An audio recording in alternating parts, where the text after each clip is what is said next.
이번 시간에는 조갑제닷컴의 조갑제 대표 모시고, 사실 우리 조갑제 대표님 같은 경우는 보수 언론인으로 이제 유명하시죠. 그런데 윤석열 대통령 매우 싫어합니다. 네, 매우 싫어하고 또 부정선거 의혹 이것도 엄청 싫어하시고, 또 전광훈 뭐 전환기 이런 사람들도 아주 싫어하는 것 같고요. 제가 이제 몇 개 컨텐츠를 좀 봤는데, 심지어 윤석열 하야를 지금 이제 주장하신 그런 분이시라 어떤 말씀이신지 한번 여쭤보도록 하겠습니다. 어서 오십시오. 반갑습니다. 네, 대표님. 감사합니다. 이렇게 또 장시간 시간을 주셔가지고. 근데 아까 윤석열 대통령을 싫어한다고 그러는데 저는 시시비비를 가리는 사람입니다. 네. 잘한 건 잘했다고 그러고. 그런데 싫어하게 된 최근의 동기는 하나 있어요. 그것은 작년에 의과대학 정원 2,000명을 발표한 다음에 발생한 의료대란. 네. 의료대란 이후에는 윤석열 대통령에 대한 희망을 접었습니다. 한 2년 전부터도 컨텐츠 보니까 윤석열 대통령 안 된다고 막 많이 얘기하시는 것 2년 전 아니고 1년 전. 1년 전이에요? 예. 가장 결정적인 계기가 의료 대란이었다. 그래서 그 의료 대란이 결국은 윤석열 대통령을 오늘 이 처지로 모은 결정적인 계기인데 네. 성적표가 며칠 전에 나왔잖아요. 매년 2,000명 의사 늘리려고 했는데 전문의가 원래 배출이 2,000명이 줄었습니다. 2,700명을 배출하다가 레지던트가 응시할 수 없으니까 하도 전공의들이 이탈해가지고 500명 응시했어요. 그 전문의가 2,000명이 줄었습니다. 심각하다 지금. 그분이니까 용서가 안 된다. 초과 사망자라는 개념이 있어요. 초과 사망자. 제대로 치료 못 받고 죽는 사람, 억울하게 죽는 거지. 1년에 한 6천 명으로 지금 추산됩니다. 이 6천 명의 죽음은, 억울한 죽음은 윤석열 대통령 개인이 책임져야 됩니다. 알겠습니다. 그리고 총선 망쳤잖아요. 그 이야기 하나하나 잠시 여쭤보도록 하고요. 우리 최은경 기자가 함께했습니다. 네, 안녕하십니까. 소개를 못했습니다. 인사 이제 마이크 조금 당겨주시면 감사하겠습니다.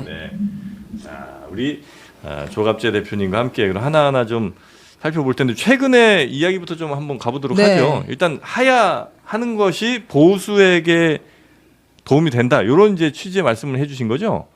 저는 그게 보수에게도 도움이 되고 본인에게도 도움이 되고 국민의힘에도 도움이 되고 나라에도 도움이 된다고 생각합니다. 그러니까 결자 해지해야죠. 이 사태를 만든 윤석열 대통령이 결자 해지할 수 있는 방법이 있었습니다. 12월 7일 그날 모든 정치적 법률적 책임을 진다고 했을 때 사실은 하야하겠다는 말이었거든, 그게요. 그때 그 타이밍 놓쳤는데 또 타이밍이 한번 왔다고 생각합니다. 지금 윤석열 대통령 지지율이 높잖아요. 국민의힘 지지율도 높잖아요.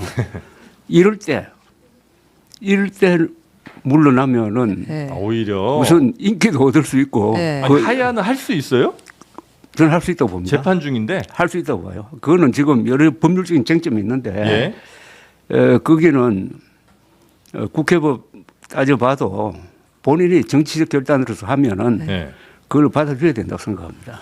그럼 하야의 전제는 내가 이걸 다 내려놓고 나면, 그러니까 이제 탄핵 심판은 중단되는 것이고 형사처벌도 중단되는 거예요? 아닙니다. 형사처벌은 그냥 가는 거죠. 그러니까 정치적으로는 내려놓되 형사처벌은 내가 형사처벌은 감내하겠다. 뭐 그거는 지금 진행 중이니까. 다만 그런 동정심이 좀 생긴다면은 불구속 재판 정도는 갈 수 있지 않을까 하는 생각이 듭니다. 그러게 이제 본인을 위해서도 그게 더 낫다는. 그렇죠. 본인뿐만 아니라 그렇게 해야 지금 보수가 갈라져 버렸잖아요. 반윤, 친윤, 또 부정선거 음모로 믿는 사람, 그게 반대하는 사람으로 갈라져 있는데 그것도 통합할 수 있고 또 잘하면은 조기 대선에서도 이 자유진영에 속한 후보가 유리해지는 그런 계기를 만드니까 일석사조라 이거죠. 근데 이 하야가 당이나 아니면 그 윤석열 대통령 당사자나 아니면 뭐 보수 세력의 큰 스피커들이나 뭔가 좀 교감이 있으셨던 거예요? 아니면 그냥 이제 요거는 누가 봐도 요게 그쪽 그 근방에서도 그런 이야기는 나오는데 이거는 뭐 저희 정치적 상상력이라고 생각하면 됩니다. 아니 근데 그 하야라는 게 이제 분명히 큰 잘못을 저질렀기 때문에 이제 그런 말씀들 하실 텐데 그 큰 잘못을 국가공무원, 특히 이제 우리나라에서 가장 큰 권력을 가진 국가공무원인 대통령이 그 큰 잘못을 했을 때 우리나라 사법 체계가 혹은 뭐 국민의 명령이 됐든 이런 걸로 이 사람을 파면을 시켜야 그 잘못한 행동에 대한 응당한 대가를 치르게 하는 것일 수도 있는데 그 파면을 시키는 것 마치 공무원이 무슨 잘못했을 때 이 사람을 파면시켜야 나중에 뭐 연금도 못 받게 하고 이제 그런 과정들이 있을 텐데 파면되기 전에 본인이 저 사표 낼게요 이러고 이제 그만두면 사실 안 되는 거잖아요. 그 대통령도 마찬가지로 헌재 헌법재판소에서 파면이 돼야 국민으로서는 당연히 이 대통령에 대한 합당한 처벌을 하는 것일 텐데 그거를 그냥 본인이 도망가는 식으로 이렇게 가면 이거는 제대로 된 어떤 처벌이 아닌 건 아니지 않을까요? 그건 이제 하야 성명을 어떻게 내느냐에 따라 다르죠. 예. 제가 바라는 바는 자신의 책임을 인정해야 되죠. 예. 또 인정하겠다고 약속까지 했습니다. 그렇게 되면은 윤석열 대통령에 대한 행정적 판단은 중지되는 거예요. 그러나 내란 혐의의 형사재판은 그건 계속되는 겁니다. 그러니까 네. 윤석열 대통령을 저는 단죄해야 된다고 생각해요. 단죄하는 게 두 트랙으로 가는데 네. 행정적 프로세스가 탄핵 재판인데 여기 네. 만약 자기가 하야한다고 그러면은 자기가 잘못했다는 걸 전제로 하는 거니까 그것은 뭐 굳이 그 뒤에 기각 또는 뭐 인용 결정할 필요 없이 그걸로 끝내고 나머지는 지금 내란 재판의 결과를 보면은 거기서 단죄 여부가 판단되니까 법률적인 저는 모순은 없다고 봅니다. 네. 충분히 그거는 법적 책임을 묻는 것으로 할 수 그렇죠. 있다. 법적 책임을 물어야지. 가능성이 근데 하야의 가능성이 있다고 생각하세요? 저는 합리적으로 생각하면 있다고 봐요. 왜냐 합리적이라는 건 뭐냐면 저는 8대 0으로 인용될 가능성이 네. 매우 높다고 생각합니다. 네. 그런데 그걸 그냥 받아들이고 그럼 지금식으로 가서 8대 0으로 딱 인용이 됐을 때 처해질 윤석열 대통령의 운명은 뭐냐는 거죠. 그걸로 해가지고 보수 국민의힘이 존립할 근거를 상실한 거 아닙니까? 또 본인은 얼마나 비참하게 됩니까? 네. 예. 지금, 그러나 지금이 적기라고 보는 것은 상당한 인기가 있다는 거죠. 이때 요 타이밍을 놓치지 않고 네. 하야를 결단하면은 남는 게 있는 거죠. 또 역사적 판단이 아닙니까? 이거는 법률적인 것보다는 정치적인 것보다는 그 위에 있는 역사적 대한민국 역사에서 또 한 명의 파면된 대통령을 만들어내느냐. 또 그 명예는 죽을 때까지 벗을 수가 없습니다. 파면된 대통령으로서의 그 굴레는. 네. 네. 근데 지금 보니까 안 할 것 같아서 요거 정치적 상상력이라고 하셨으니까 네. 이 정도만 이제 여쭤보고. 다만 화두를 던져서 뭐 네. 여러 군데서 예. 이거 가지고 그렇죠. 서로 토론을 하더라고. 네, 난 네. 그게 좋다고 생각해요. 그 네. 이전에 윤 대통령의 판단들은 그러니까 합리적 판단을 한다면 하야라고 말씀하시니까 네, 맞습니다. 이전에 윤 대통령은 합리적인 판단을 해왔던 걸로 혹시 판단하세요? 윤석열 대통령의 반대말이 뭘까요? 반대말이요? 윤석열 대통령이 반대말이 있나요? 맨정신 아닙니까? 제정신이 아니라고 보시는 거예요? 저는 이분의 거의 모든 판단력에서 네. 정보 판단이 큰 실수를 거듭했습니다. 이 대통령에 있어서 제일 중요한 사람이 정보입니다. 정보 참모입니다. 네. 그 정보 참모가 제일 중요한 기관이 국가정보원이에요. 네. 그리고 수많은 정보기관이 있지 않습니까? 그런데 어떻게 이렇게 거짓말에 현혹되느냐 이거죠. 부정선거 같은. 부정선거뿐만 아니잖아요. 그 앞에 이거 의료 정책도 잘못된 판단에 기초한 거 아닙니까? 한꺼번에 어떻게 2,000명을 늘립니까? 67%를 늘린 겁니다. 네. 입학 정원을. 네. 네. 네.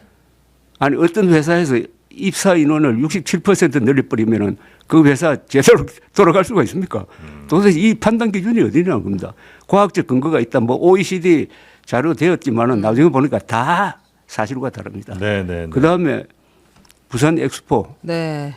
그 다음 또 있습니다. 네. 청와대에서 왜 나옵니까 도대체? 새록새록 생각이 납니다. 네. 청와대에서 나오면서 침을 뱉었잖아요. 아. 이곳은 제왕적 권력의 상징이다.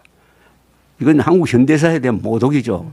거기서 근무했던 역대 대통령들이 다 나름대로 고심을 해가지고 그 결과로서 나라가 이렇게 발전한 것 아닙니까? 제왕적 권력의 상징이 아니라 국가 발전의 상징 아닙니까? 거기에 침을 뱉고 나와가지고 간 곳이 어딥니까? 용산. 지금 용산 대통령실과 청와대를 한번 비교를 한번 해보라고요. 네. 어디서 근무해야 사람이 제대로 된 사고를 할 수 있을지 공간이 의식을 지배한다는 말을 윤석열 대통령이 했습니다. 네. 청와대라는 공간과 네. 지금 딱 구청장에 근무하면 알맞을 용산. 지금 대통령실을 한번 비교를 해보시라고. 예. 아, 그래서 정보 판단을 잘못하니까 이 지경까지 온 거 아닙니까? 정보 판단을 그렇게 잘못하는 이유는 뭐예요? 그러니까 충분한 정보는 당연히 대통령에게 많이 이분 올라갈 텐데. 하나는 음모론에 속고 예. 주술적인 무슨 영향을 받고 있는 거 아니에요? 주술이요. 네. 주술도 일종의 음모론인데 네. 그러니까 과학적 사고방식이 안 되는 사람이에요. 그리고 원래 그런 사고를 못하는 사람이 그런 거 거예요? 성향 그분의 성격 때문에 그렇다 봅니다. 아. 이분의 성격, 그 살아온 성격, 그 특히 특수부 검사로서의 네. 아주 특수부 검사의 단점입니다. 그 장점도 있죠. 단점으로서의 안하무인적 태도, 예? 별건 수사, 그리고 유튜브를 극단적 유튜브를 너무 많이 보다가 알고리즘의 포로가 된 거. 아. 그다음에 언론이 알면서도 안 쓰는 그 음주 습승. 네. 이게 세 개가 합쳐진 거 아닙니까? 아, 이게 만약에 그런 사람이라고 판단되면 사실은 대통령이 아니라 검찰총장도 하면 안 되고 서울중앙지검장 같은 경우도 하면 안 되는 거 아니에요? 그렇게 뭐 주술 믿고 술 많이 먹고 이러면 사실 공무원으로서 좀 부적절한 거잖아요. 그런데 비극의 시작은 윤석열 특검, 윤석열 중앙지검장 임명이지. 그건 저 문재인 대통령의 실수 아닙니까? 중앙지검장 임명. 왜 그렇게 됐습니까? 이 사람이 출발점이 어디입니까? 2023년 국정원 댓글 사건 수사를 용감하게 했다. 2003년. 2013년. 13년. 네네네. 그래서 아주 사람이 충성 안 하는 사람으로 알려져 있었던 거 아닙니까? 그 원점이 된 국정원 댓글 수사 이게 자체가 무리한 수사입니다. 이거 들여다보면은. 그런데 그게 박근혜 정부와 각을 세웠다 해가지고 좌파 진영에서 특히 민주당 진영에서 호감을 가지고 윤석열 대통령을 중용한 것 아닙니까? 그때는 진짜 거의 뭐 그때 영웅이었죠. 그러다가 조국 수사를 하면서부터 이제 보수의 호프가 된 거예요. 예. 그래서 몇 번 변신을 했는데 이분의 뿌리는 절대 보수가 아닙니다. 아. 그럼 뭐 진보의 오야붕이다. 그 얘기가 설득력 있는 이야기인가요? 보수의 배신자고 보수의 파괴자지. 보수의 파괴자다. 아니 제가 보수라고 할 때는 3대 기준이 있는 거 아닙니까? 네. 보수의 가치관은 첫째 사실입니다. 모든 행동을 사실에 입각해서 해야 되고 네. 그다음에 법이죠. 사실에 입각한 법치 네. 예. 그 결과로서 자유를 지키는 거죠. 사실, 법치, 자유 네. 중에 단 하나도 윤석열 대통령이 부수지 않는 게 없어요. 아, 그럼 XN이에요? 이게 이럴 줄 모르고 데리고 왔는데 왔더니 산산이 좀 그렇다고 쪼갰다. 봅니다. 결국은 그 결과로서는 왼쪽에 있는 사람들 민주당 이재명을 돕는 결과를 낳은 거 아닙니까? 아니 그 제일 앞에 좀 나오겠지만은 부정선거 음모론이라는 게 이게 누구를 도와주는 겁니까? 부정선거 음모론은 네. 네. 다 모든 게 결국은 수렴하는 게 이재명을 돕고 이재명 대표를 돕고 민주당을 돕고 네. 좌파를 돕고 보수를 바보로 만들고 아. 아니 음모론에 넘어간 보수가 좌파를 비판할 도덕적 우월성이 있습니까? 음모론이라는 게 이게 거짓말 아닙니까? 네. 네. 아니 우리나라 역사상 6.25 때 북한이 남침한 게 아니라 국군이 쳐들어갔다는 게 이른바 6.25 북침론 아닙니까? 그죠? 네네. 그 이후에 공명선거를 부정선거로 모는 이것만큼 큰 거짓말이 어디 있습니까? 국가적 거짓말. 네. 더구나 대통령이 앞장선 거짓말. 네. 근데 왜 이런다고 생각하세요?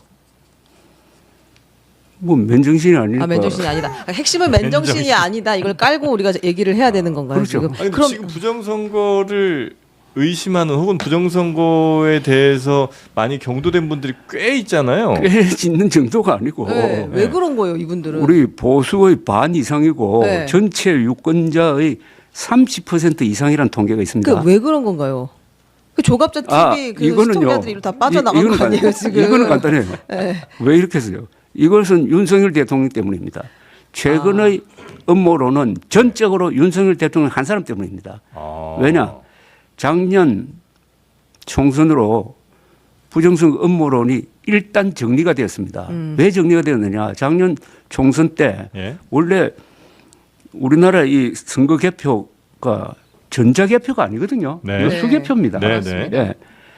그 은행에 가서 돈 세는 기계 개수기 같은 맞아요, 거 맞아요. 있는 거죠. 그거 있을 뿐이지. 예. 또 그걸 가지고 또 또 어느 분류를 천일을 하고 셉니까, 그걸 근데 또. 그 단계를 또 하나 더 넣었다고 이번에. 예. 추가로 넣은 거죠. 수건표를 한 예. 단계 더 넣는 바람에 몇십억 들고 몇만 명이 동원되었는데 예. 그 결과가 뭐냐? 약 2,800만 명이 투표를 했는데 단 한 표의 오차도 없었어요. 네. 이걸 다 봐왔습니다. 그러니까 지난 총선에 대해서 부정선거 있었다고 들고 일어난 사람 보았습니까? 특히 수도권에서 떨어진 아슬아슬하게 떨어진 국민의힘 의원 후보 중에 후보죠. 단 한 사람도 안 네. 했다고. 그러면 이게 이 이상 공명선거란 게 없는데. 증명될 필요가 없는 거 아닙니까? 네. 그런데 윤석열 대통령이 갑자기 혼자서 네. 5천만 명 중에 혼자입니다. 네? 네. 5천만 명 중에 혼자서 그것도 모든 정보를 다 장악하고 있는 사람이 네. 부정선거를 통해서 국회가 민주당 다수로 가버렸다. 네. 그러니까 선관위를 습격해가지고 거기서 서버를 끄집어내가지고 그 좀 나쁜 특수부 검사 버릇을 적용해가지고 거기서 적당히 결과를 만들어내가지고 부정선거가 있었다. 아. 그러니까 계엄령을 펴가지고 네. 저 국회는 혼내야 된다. 네. 무력화시켜야 된다. 이런 논리를 만들려고 한 거 아닙니까? 네. 이거 망상 아닙니까? 망상. 네. 네.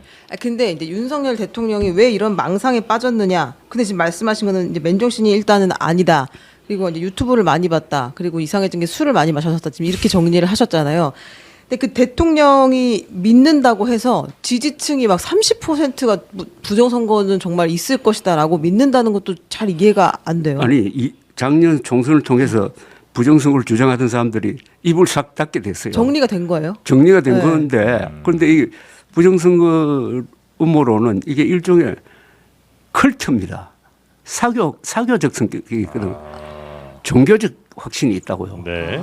그걸 한번 믿었다가 신앙이에요, 이거. 믿었다가 신앙적입니다. 믿었다가 벗어난 사람은 만나기가 매우 힘듭니다.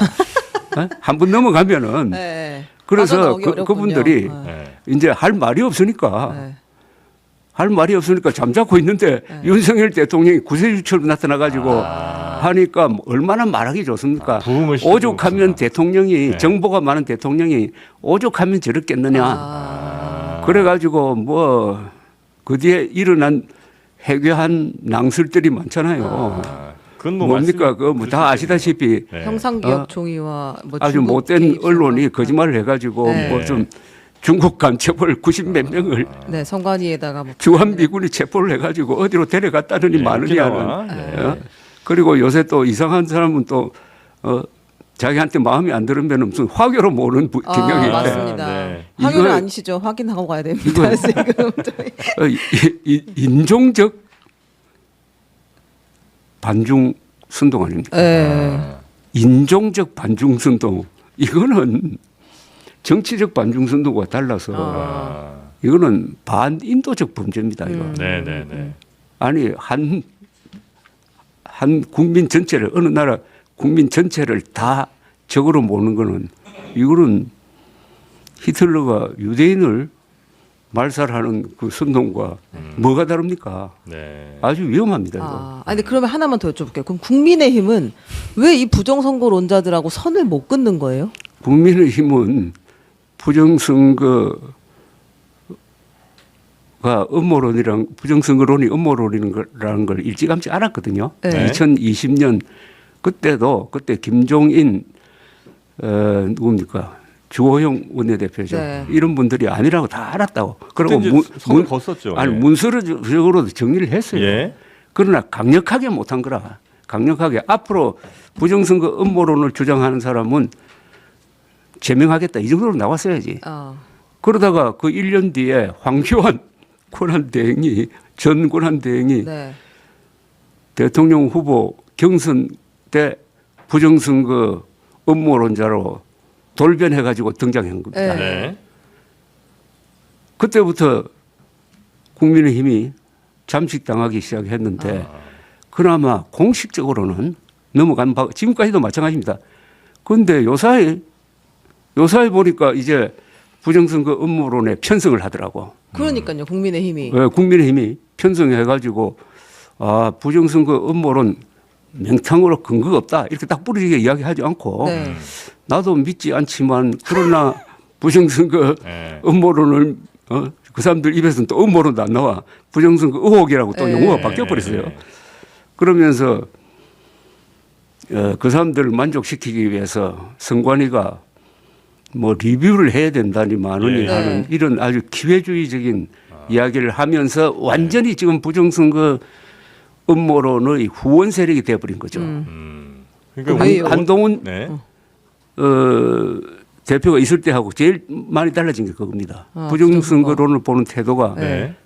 완전히 달라져 버렸잖아요. 한동훈 대표는 부정선거 없었다는 스탠스였는데 네. 이제 지금 국민의힘 지휘부는 사실은 비호 세력으로 바뀌어버린 거죠. 그러니까 지금은 뭐 온도가 조금씩 다르긴 합니다만 예를 들어 뭐 부정선거는 아닐지 몰라도 부실선거만은 맞는 거 아니냐 요런 톤이 있는 분들도 있고 부정선거가 아니라는 거는 선관위가 확실하게 밝혀야지 계속 저렇게 미적미적하니까 오히려 의심 커지는 거 아니냐 요 정도 톤으로 얘기하는 그게 사람도 자기의 있고. 비급성 기회주의를 숨기기 위한 말장난입니다. 네. 그 지식인이나 정치인이 그런 말장난을 했기 때문에 이런 황당무계한 음모론이 국민들을 오염시켜 가지고 정신적 전염병이거든요. 이거 여기에 한번 걸리면요 정상적인 생활을 못 해요. 아 이게 그렇게 무서운 병이에요? 그리고 조직을 파괴합니다. 네. 그러니까 코로나보다 훨씬 더 위험한 호암 마마 수준이군요. 정신적 지금 전염병이 창궐하고 있어요. 아 부정선거라는. 정신적 전염병이. 그 책임은 전적으로 네. 국민의힘이 져야 되고 네. 윤석열 대통령이 져야 됩니다. 아 그래요. 근데 국민의힘이 끊지 못하는 것은 그게 표가 된다고 생각하기 지금 그렇죠. 때문이에요. 지금 뭐 그게 워낙 많이 넘어갔으니까. 그러나 그렇게 한다고 해가지고 조기 선거가 있을 경우에 네. 이기겠습니까? 지금 부정선거 음모론을 정리하지 않고 조기 대선이 열리면 조기 대선판이 어떻게 되는지 아십니까? 이렇게 되는 거 아닙니까? 음모론과 맨정신의 대결 아닙니까? 네. 근데 너무 강해요 이 음모론이. 그러니까요. 결집되고 아주 응집되어 있는 30%가 있는 것 이게 같은데. 딱 미국에서 일어난 것 아닙니까? 네. 미국도 여론조사를 하면요. 네. 공화당은 부정선거로 트럼프가 졌다는 여론이 한 60% 됩니다. 미국 사람들이 한 30%가 그렇게 생각하고 거기 있다는 넘어가요. 거 아니에요? 네. 그러니까 이건 정치적 선동이 얼마나 무섭다는 걸 특히 요사이는 선동을 돕는 유튜브라는 게 생겼잖아요. 예 예. 하고 계시는 거 아닙니까 지금? 저도 유튜버잖아요 지금. 저는 맨정신 유튜브고. 아 맨정신 유튜버. 네. 아 근데 요거 하나 네. 좀 넘어가시죠. 아니 만약 요거 관련된 네, 부분이면 하나만 더 하시죠. 예, 저도 하나만 좀 하겠습니다. 만약에 국민의힘이 지금 이 상황을 모르는 바가 아닐진데 이렇게 하는 건 어쨌든 뭐 지지율 그리고 이제 미국 사례를 봤잖아요. 정치 공학적 혹은 뭐 전략적으로 접근한다면 야 미국의 트럼프도 그렇게 해서 다시 돌아왔잖아. 부정선거 열심히 주장하고 음모론 열심히 얘기해서 사람들이 이게 이제 옳고 그름은 떠나서 선거에서 이기는 만약에 하나의 방법이 있다면 부정선거를 완전히 여기서 떨궈내고 부정선거 아니라고 얘기해서 맨정신 투표를 해봐야 어차피 우린 질 것 같다. 그럼 차라리 부정선거 이거 음모론이라도 좀 확산시켜서 보수표 확실하게 가져가고 그리고 추가로 더 이길 수 있는 방법을 논의를 해보자 이런 생각을 할 수도 있잖아요. 지금 그렇게 생각하고 있는 것 같은데요. 아 그렇습니까? 그러니까 트럼프를 하나의 롤 모델로 생각하는 것 같아요. 저기 봐라 됐잖아 이렇게 생각하는 건가요? 그런데 결정적인 차이가 있지. 트럼프 같은 사람이 지금 보수 진영이 없잖아요. 그렇게 타고 올 만한 후보가 없다. 또 이 지금 조기 대선 뭐 후보로 거론되고 있는 사람 중에 네. 대놓고 부정선거 음모론을 네. 또 편드는 사람도 없다고. 네. 그렇죠? 있습니까? 대놓고 하는 사람은 없죠. 없습니다. 네. 그런 힘이 안 생기는 거지. 정작 대선 국면이 가면 그렇죠. 그걸로 결집하기 힘들 아니 그걸 것이다. 주장하는 즉시 네.